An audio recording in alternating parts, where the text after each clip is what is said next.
Tu attends le changement dans ta vie, mais malheureusement, il n'y a rien qui se passe. Tu as beau dire, je manifeste, j'ai envie, tu mets toutes tes pensées, tu es vraiment dans le positif, tu essayes vraiment comme ça d'appliquer tout ce que tu as pu voir sur des vidéos ou dans des livres, et pourtant, rien ne fonctionne. Alors pourquoi? Ce que je peux déjà dire, c'est qu'il n'y a que les personnes qui sont vraiment motivées à accueillir le changement qui iront au bout de cette vidéo. Ça, c'est malheureusement une certitude. Pourquoi ça ne fonctionne pas?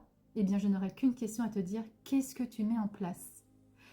Parce que dire je manifeste, dire je pense les choses de manière positive, si ce n'est pas réellement intégré, si ce n'est pas quelque chose que tu as vraiment au fond de ton cœur, si tu n'as pas les outils pour t'accompagner, alors ça ne peut pas fonctionner.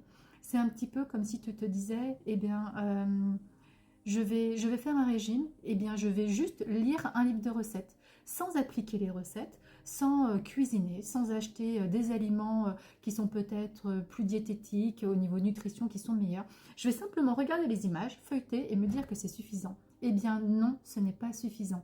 Il y a vraiment du travail à mettre en action pour que le changement puisse arriver dans ta vie et surtout pour que tu sois prêt ou prête à l'accueillir. Parce que ça, c'est également quelque chose qui est important, c'est que parfois on veut le changement et quand il arrive, on a tellement peur que vite on recule de 4 pas et on revient dans ses habitudes parce que on a beau ne pas se sentir bien dans une situation, finalement, comme c'est quelque chose qu'on connaît, eh bien c'est dans cette instabilité qu'on va rester parce que ça fait peur de sauter vers l'inconnu, peur d'aller dans une situation où on ne contrôle pas tout. Donc plutôt que de prendre ce risque d'aller vers quelque chose de mieux, eh bien, certaines personnes préfèrent rester dans la sécurité de leur mal-être. Ça, c'est une des raisons. La deuxième, c'est que flemme. Flemme, c'est vrai que d'entamer un nouveau chemin de vie, de se retrouver, de vraiment pouvoir prendre cette liberté, ça demande du travail. Et beaucoup de personnes vont se dire, flemme. Flemme. Je préfère me plaindre. Alors, ça va pas forcément être fait de manière consciente, mais ça va être plutôt d'être comme ça dans ces répétitions, de se dire ah bah oui, mais moi j'ai jamais de chance. Ah bah oui, mais les autres ça se passe toujours mieux. Ah mais oui, mais moi ma vie est faite comme ça. J'y peux rien, etc. C'est beaucoup d'auto-plainte pour se rassurer, pour se dire que finalement il y a comme une sorte de fatalité à ce que les choses ne fonctionnent pas.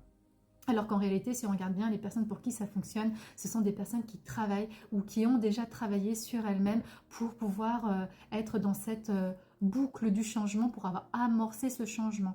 Donc c'est vrai que pareil, ça peut être un petit peu rassurant de se dire qu'il y a une sorte de fatalité et qu'on ne peut pas contrer cette fatalité.